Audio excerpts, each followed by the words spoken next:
Hello and welcome to my channel. I'm Fat Guy, bringing you a first impressions video, this time for The Last of Us Part 1 on PC. I picked this game up on Steam during the summer sale and I've played it for a few hours. It's been pretty interesting so far. The Last of Us is one of those games that I've always wanted to get around to playing, but I just never did. I'm going into this game blind and already it has wowed me with its story. I think I'm in for a wild ride. So this is a first impressions video of The Last of Us Part 1. Reminder, this is for the PC version and all gameplay is from the beginning of the game. First, the technical state of the game. This game apparently had a lot of problems at launch, but playing it in 2025, I have not experienced any graphical hiccups, nor has the game crashed on me. However, I did have an audio bug where there was some buzzing noise, but it went away as I started to play the game. It seems to be in a much better state than it was at launch, but your mileage may vary. Look at the system requirements to see if this will run well on your machine. Now, the story has been phenomenal so far. I heard it had a great story, but this is really blowing me away. You begin the game as Joel, who is just spending the evening with his daughter when an outbreak occurs, turning people very violent. You later learn that this mutation turns them into clickers, creatures who are blind, but very deadly. So, after a harrowing intro, you jump 20 years into the future. Civilization has largely collapsed from what I can tell, and law enforcement keeps a tenuous peace. So you're Joel, living in the city, just trying to survive when your friend Tess comes to you for some help.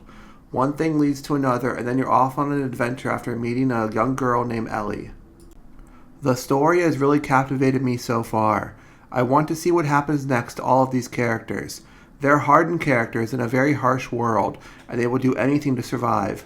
I was very impressed with Ellie in particular. I thought she would be a typical teenager, but she's actually a really competent character and adds a lot to the group. She has an interesting story about her, and I'm really looking forward to learning more about who she is.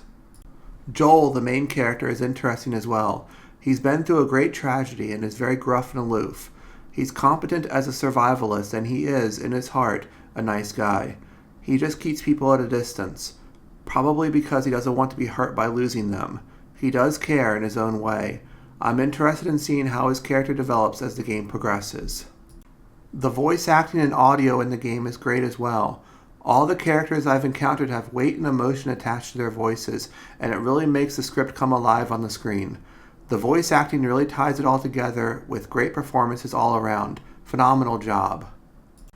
The sound effects are also nice as well. When you hear a clicker in the distance, you really get tense and you know that things are about to get serious. The sounds of guns, knives, and just your footfalls all add weight to the game.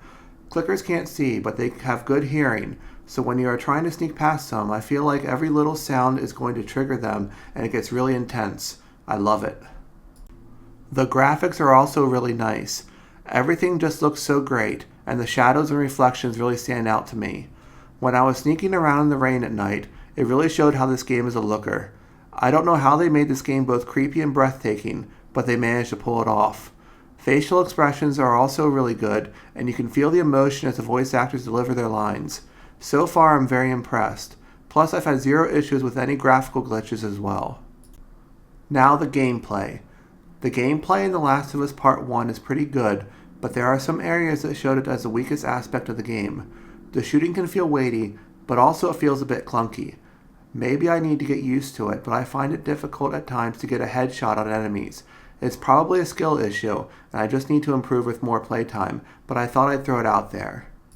In the game, you'll get guns, shivs, Molotov cocktails, and items to distract enemies, such as empty bottles. You'll also get medkits, which you can use to heal yourself.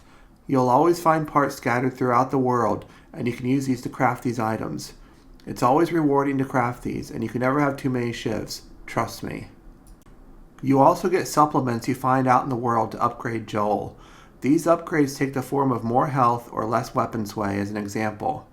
I'm hoping these upgrades will help make shooting easier for me. You find these items just lying around in the world, and you can pick them up. With these weapons and upgrades, you'll be going through a fairly linear world that takes you from set piece to drive the story along. I don't mind this because I just want to get to the next part of the story. The path you take is very violent, and you'll see things that are very graphic in nature. This starts right at the beginning and doesn't let up, so don't play this game around people who are sensitive to graphic content. This game has a lot of stealth in it as well. I'm not overly fond of stealth segments in games, but this was actually fun. It's really intense sneaking around trying not to be heard. If I can do these stealth sections, so can you. So if you're wary of stealth sections, just remember, if a fat guy can stealth around, so can you.